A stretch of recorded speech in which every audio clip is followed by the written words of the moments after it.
નમસ્કાર દોસ્તો, સુપરફાસ્ટ તાજા સમાચારમાં તમારું સ્વાગત છે। દેશ, દુનિયા અને ગુજરાતના તાજા, મોટા અને સૌથી મહત્વપૂર્ણ સમાચાર જાણીએ તે પહેલા તમે ચેનલમાં નવા હોય તો ચેનલને જરૂરથી સબસ્ક્રાઇબ કરીને વિડીયોને લાઇક કરી દેજો। સૌથી પહેલા દોસ્તો આપણે વાત કરીએ તો 24 રાજ્યોમાં વાવાઝોડા તેમજ વરસાદનું એલર્ટ અપાયું છે। તો હવામાન વિભાગ અનુસાર ચોમાસા પહેલા જ બે સિસ્ટમ સક્રિય થઈ છે। તો તેવામાં ઉત્તર અને પૂર્વ ભારતમાં ભારેથી અતિભારે વરસાદ તેમજ દક્ષિણ ભારતના આંધ્રપ્રદેશ, તેલંગાણા, કર્ણાટક અને તમિલનાડુ તેમજ કેરળમાં પણ તોફાની આગાહી છે। તો ગુજરાતમાં પણ વાવાઝોડાની અસરના પગલે અનેક વિસ્તારોમાં ભારે વરસાદની આગાહી આપી છે। તો માછીમારોને પણ દરિયો ન ખેડવાની સૂચના આપી છે। તો સીએમએ પણ ઇમરજન્સી ઓપરેશન સેન્ટરના કંટ્રોલ રૂમને પણ 24 કલાક કાર્યરત કરવાની સૂચનાઓ આપી છે। તો દોસ્તો બીજા સૌથી મોટા સમાચાર સામે આવીએ છીએ ગુજરાતમાંથી તબાહી તો કાકાની આગાહી। જી હા દોસ્તો, ગુજરાત માટે મંડરાતો વાવાઝોડાનો ખતરો હજી ટળ્યો નથી। તેવામાં હવામાન નિષ્ણાત અંબાલાલ પટેલે વાવાઝોડાની તબાહીને લઈને આગાહી કરી છે। તો તેમણે કહ્યું કે વાવાઝોડાની અસર આજથી 5 દિવસ સુધી ગુજરાતના માથે મંડરાયેલી રહેશે। તો રાજ્યમાં 100 કિલોમીટર પ્રતિ કલાકની ઝડપે પવન પણ ફૂંકાશે।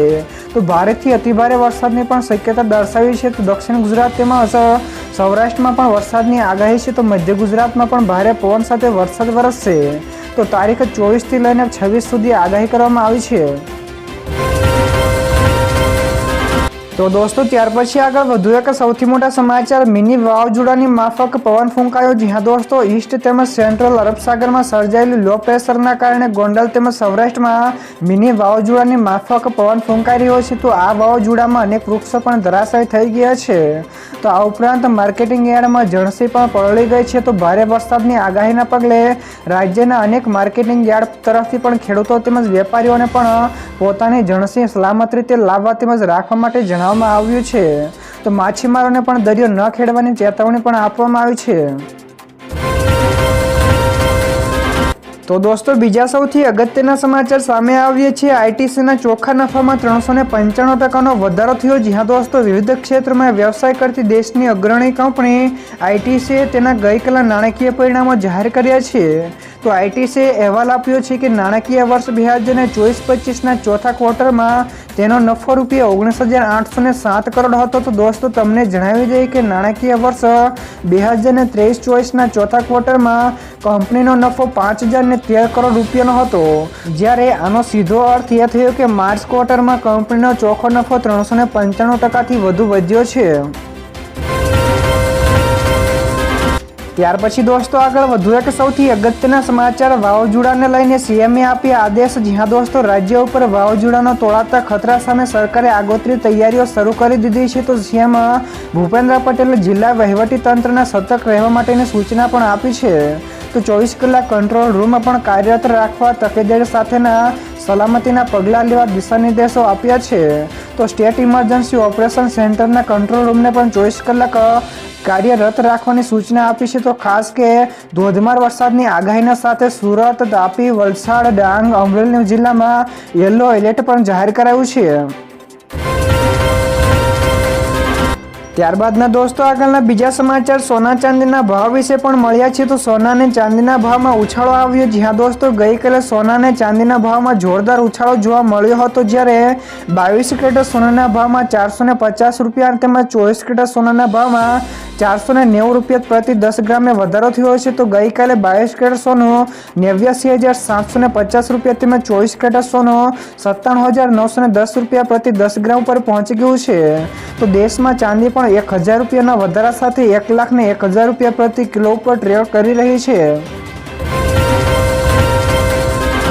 ત્યારબાદ દોસ્તો ફટાફટ આગળના બીજા સમાચારની વાત કરવામાં આવે તો લોહી અને પાકિસ્તાન એક સાથે વહી નહીં શકે। જી હા દોસ્તો, ભારતીય વિદેશ મંત્રાલયે ફરી એકવાર સ્પષ્ટ કર્યું છે કે પાકિસ્તાન સાથે વાતચીત ત્યારે જ થઈ શકશે જ્યારે તેઓ આતંકવાદ બંધ કરશે અને પાકિસ્તાની તેના આતંકવાદીઓને ભારતને સોંપશે।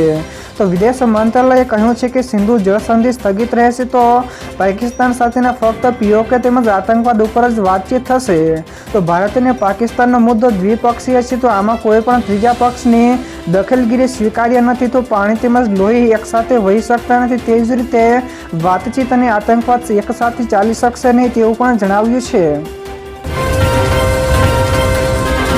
તો દોસ્તો બીજા સૌથી મહત્વપૂર્ણ સમાચાર સામે આવ્યા છે. અરબી સમુદ્રમાં લો પ્રેશરની અસર શરૂ થઈ, જ્યાં દોસ્તો ભરૂચ જિલ્લામાં આગામી તારીખ 28 મે 2025 દરમિયાન ભારે પવન સાથે વરસાદ પડવાની આગાહી છે. તો અરબી સમુદ્રમાં સર્જાયેલા લો પ્રેશરના કારણે આમ થઈ શકે છે. તો તંત્ર લોકોને માહિતી માટે રાત્રે રેડિયો, ટીવી તેમજ સત્તાવાર સોશિયલ મીડિયા ઉપર આધાર રાખવા માટે જણાવ્યું છે. તો દરિયામાં રહેલા માછીમારોને પણ તાત્કાલિક કિનારા પરત ફરવાના પણ આદેશો અપાયા છે. તો આગામી દિવસોમાં દરિયો કે નદીમાં માછીમારો ન કરવા પર પ્રતિબંધ મુકાયો છે. તો દોસ્તો ત્યાર પછી આગળ વધુ એક સૌથી મહત્વપૂર્ણ સમાચાર. માંગરોળમાં કમોસમી વરસાદનો કહેર જોવા મળ્યો. જી હા દોસ્તો, જૂનાગઢ તેમજ સૌરાષ્ટ્રના ઘણા બધા વિસ્તારોમાં તેમજ માંગરોળ પંથકમાં પડેલા વરસાદને અડદના પાકને ભારે નુકસાન કર્યું છે. તો અણધાર્યા કમોસમી વરસાદે ગામડાઓમાં વિનાશ વેર્યો છે. તો ખેતરોમાં તૈયાર પાક તબાહ થતા અનેક ખેડૂતો આર્થિક રીતે કંગાળ બન્યા છે. જ્યારે પાકના નુકસાનને કારણે હવે પશુઓના ચારાનું પણ સંકટ ઊભું થયું છે. તો અડદ બગડવાથી હવે એ માલ ઢોરના ખોરાકમાં જ તો એક વીઘે આશરે 25 થી 30 હજાર રૂપિયાનું નુકસાન થયું છે. ત્યાર પછી દોસ્તો આ સિવાયના બીજા સમાચારની ઝડપથી વાત કરવામાં તો આ રાજ્યમાં માસ્ક પહેરવું ફરજિયાત થયું. જી હા દોસ્તો, કોવિડ-19 વધતા જતા કેસ વચ્ચે આંધ્રપ્રદેશ સરકારે એક એડવાઇઝરી જાહેર કરી છે. તો સરકારે વૃદ્ધો તેમજ મહિલાઓને ઘરની અંદર રહેવાની સલાહ આપી છે. તો સાવચેતીના પગલાં તરીકે આરોગ્ય, તબીબી તેમજ પરિવાર કલ્યાણ વિભાગે પણ જાહેર પરિવહન તેમજ શોપિંગ મોલ તેમજ સિનેમા હોલ, પૂજા સ્થળો તેમજ બજારો જેવા ભીડભાડવાળા સ્થળોએ માસ્ક પહેરવાનું ફરજિયાત કરી દેવામાં આવ્યું છે.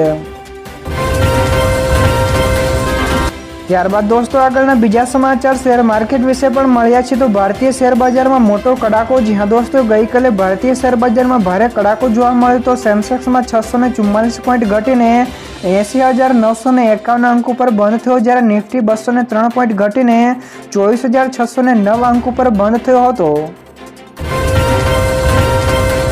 અરબી સમુદ્રમાં બનેલું વાવાઝોડું અન્ય સાયક્લોન કરતાં ખૂબ જ શક્તિશાળી છે. જી હા દોસ્તો, અરબ સાગરમાં વાવાઝોડું બનવાના પરિબળો સક્રિય થયા છે. તો આ સાયક્લોન જો બનશે તો તે વર્ષ 2023ના બિપોરજોય વાવાઝોડાના ટ્રેક ઉપર ચાલી શકે છે. તો આવા સંજોગોમાં તે સૌરાષ્ટ્ર તેમજ કચ્છ કે પાકિસ્તાનના દરિયાકાંઠે પહોંચી શકે છે. તો નિષ્ણાતોનું માનવું છે કે આ વાવાઝોડું અન્ય સાયક્લોનની સરખામણીએ ખૂબ જ વધુ શક્તિશાળી બનવાની શક્યતાઓ ધરાવે છે. તો દોસ્તો બીજા સૌથી મોટા સમાચાર સામે આવ્યા છે. ખેડૂતો માટે સારા સમાચાર. તો રાજ્ય તેમજ કેન્દ્ર સરકાર દ્વારા વિવિધ પાકોના ખેડૂતો પાસેથી ટેકાના ભાવે ખરીદી કરવામાં આવે છે. તો આ વર્ષે કેન્દ્ર સરકાર દ્વારા રવિ માર્કેટિંગ સિઝન 2025-26 અંતર્ગત ટેકાનો ભાવ ઘઉં માટે ₹2,425 પ્રતિ ક્વિન્ટલ જાહેર કરવામાં આવ્યો હતો. તો જેના ઉપર રાજ્ય સરકાર દ્વારા ટેકાના ભાવ ઉપરાંત ₹150 પ્રતિ ક્વિન્ટલ બોનસ પણ આપવામાં આવશે. તો દોસ્તો ત્યાર પછી આગળ વધુ એક સૌથી મોટા સમાચાર. પરેશ ગોસ્વામીની મોટી આગાહી, કહ્યું કે પાકિસ્તાનના દરિયાકાંઠે નજીક વાવાઝોડું. જી હા દોસ્તો, ગુજરાતમાંથી વાવાઝોડાનો ખતરો મંડરાઈ રહ્યો છે. ત્યારે હવામાન નિષ્ણાત પરેશ ગોસ્વામીએ ફરી એકવાર આગાહી આપતા જણાવ્યું છે કે થોડાક સમયમાં આ વાવાઝોડું પાકિસ્તાનના દરિયાકાંઠે પહોંચી શકે તેવી શક્યતાઓ દેખાઈ રહી છે. તો આની અસર ગુજરાતના ઘણા બધા વિસ્તારોમાં પણ જોવા મળશે. તો ભારે પવન સાથે ધોધમાર વરસાદ પણ પડશે તેવી આગાહી કરી છે. તો દોસ્તો બીજા સૌથી અગત્યના સમાચાર સામે આવ્યા છે. મુખ્યમંત્રીનો મોટો નિર્ણય, તો લોકોને થશે મોટો ફાયદો. જી હા દોસ્તો, મુખ્યમંત્રી ભૂપેન્દ્ર પટેલ સમક્ષ ઉત્તર ગુજરાત અને સૌરાષ્ટ્ર વિસ્તારોના કિસાનો અગ્રણીઓ દ્વારા કરાયેલી રજૂઆતોનો સંવેદનાત્મક પ્રતિસાદ આપતા તેમણે આ ખેડૂત હિતલક્ષી મોટો નિર્ણય કર્યો છે. તો મુખ્યમંત્રીએ તારીખ 30 મે જૂન 2025 સુધી નર્મદાનું 30,689 MCFT પાણી ઉત્તર ગુજરાત અને સૌરાષ્ટ્રના વિસ્તારો માટે ફાળવવાનો નિર્ણય કર્યો છે. તો ઉત્તર ગુજરાત માટે નર્મદાનું 14,539 MCFT અને સૌરાષ્ટ્ર માટે 16,150 MCFT પાણી અપાશે. ત્યાર પછી દોસ્તો આગળ વધુ એક સૌથી અગત્યના સમાચાર. Red alert. તો પાણીમાં બાઇક સાથે યુવક પણ સાથે તણાયો. જી હા દોસ્તો, દેશના ઘણા બધા રાજ્યોમાં વરસાદ પડી રહ્યો છે. ત્યારે આસામ, મેઘાલય, ગોવા તેમજ કર્ણાટકમાં પણ ભારે વરસાદ પડી રહ્યો છે. તો હવામાન વિભાગે ગોવામાં રેડ એલર્ટ જાહેર કર્યું છે. તો ગોવામાં ભારે વરસાદના કારણે રસ્તાઓ પાણીમાં ડૂબી ગયા છે. તો રસ્તાઓ પર પાણીનો પ્રવાહ એટલો વધારે હતો કે બાઇક સવારો પણ તેમની બાઇકો સાથે તણાઈ ગયા હતા. તો આવી સ્થિતિમાં રાજ્ય સરકારે ધોધ, જંગલો અને ટ્રેકિંગ સ્થળોએ પણ પ્રવેશ ઉપર પ્રતિબંધ મૂક્યો છે. ત્યારબાદ દોસ્તો ફટાફટ આગળના બીજા સમાચારની વાત કરવામાં તો ગુજરાતવાસીઓને એલર્ટ રહેવાની સૂચના છે. જ્યાં દોસ્તો હવામાન વિભાગ તેમજ નિષ્ણાતો દ્વારા આગામી સમયમાં વાવાઝોડા અને અતિભારે વરસાદને લઈને એલર્ટ જાહેર કરવામાં આવ્યું છે. તો અરબી સમુદ્રમાં આગામી 12 કલાકમાં લો પ્રેશર બનવાની તેમજ એ પછીના 12 કલાકમાં ડિપ્રેશનમાં ફરે તેવું પૂર્વાનુમાન છે. તો એના કારણે ગુજરાતના અલગ અલગ જિલ્લાઓમાં ગાજવીજ તેમજ ભારે પવન સાથે વરસાદની આગાહી કરવામાં આવી છે.